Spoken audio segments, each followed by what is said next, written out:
The knowledge that was lost is the knowledge of the 12ness of energy. And this was carried through the zodiac astrological teaching. Every ecliptic, every wave, whether it's a thought wave, emotion wave, water wave, sound wave, light wave, it all begins and has an end and then repeats.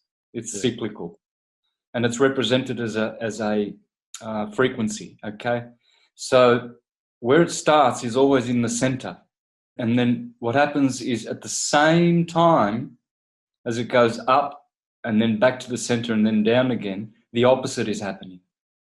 But we depict it as a sine wave. We go up to the Tropic of Cancer, down back to the equator, down to the Tropic of Capricorn, down the bottom, and back to the middle.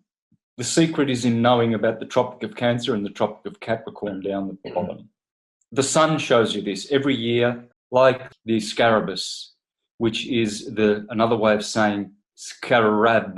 The scarabus, it climbs all the way up to the Tropic of Cancer, then is depicted as a scarab, a crab. The sun will then begin to wane. The summer will come, and you see Virgo is the harvest season.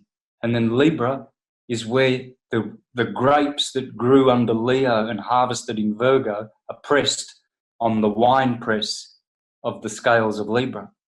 And then you see Jesus with his 12 disciples on the table, and he's spreading out bread and wine, because Virgo gives the bread and Libra brings the wine. So there's Jesus in the middle of the ecliptic, the sine wave. He's got 6 disciples on his right: Aries, Taurus, Gemini, Cancer, Virgo, Leo, Virgo. And there he is, Virgo's right next to him, that virgin. That's why Cancer's pointing to Virgo's throat. He's saying, no Adam's apple, Jesus. This is a virgin to your right.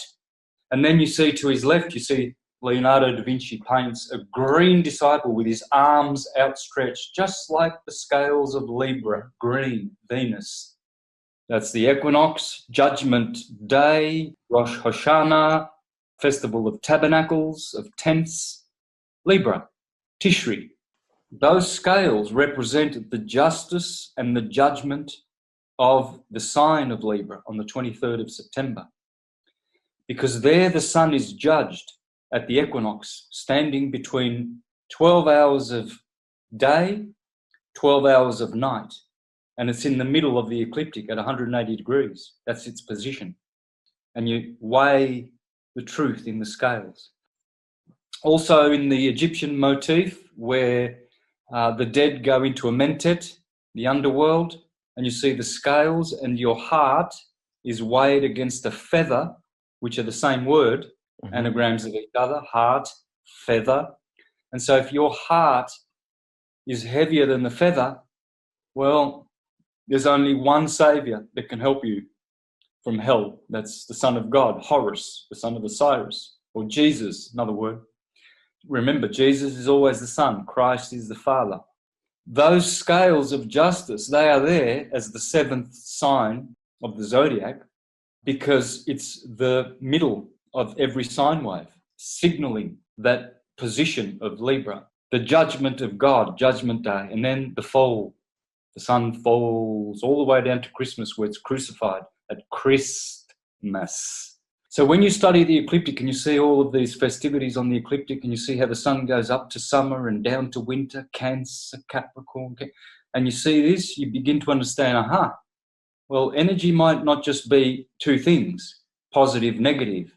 Yes, you could be simplistic, and we could say that all energy is a vibration, and it is, duality, the devil.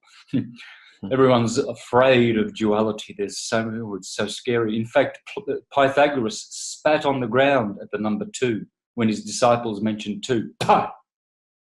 The duality god, the Demiurge, was seen as an abortion, as a blasphemy, this physical creation of red shift, blue shift. It was the pits of hell, because in higher realms there is more bliss.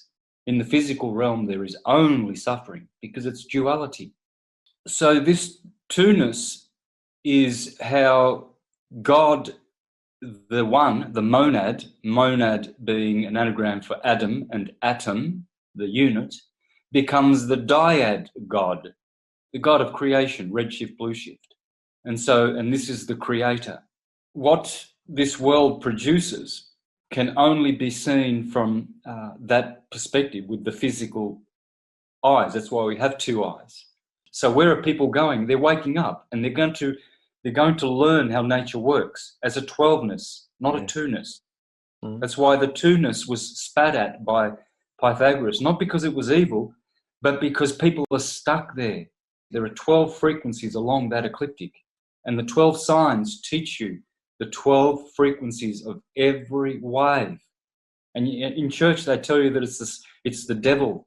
What happens is you have 12, and that's obvious. There are 12 musical notes.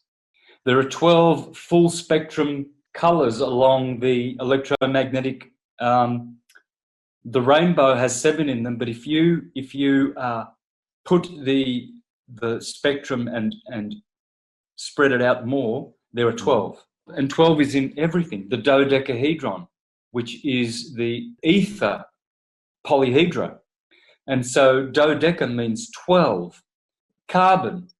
The universe is made of carbon. Well, it's not just carbon, it's carbon 12. It's the isotope of carbon. It's 12.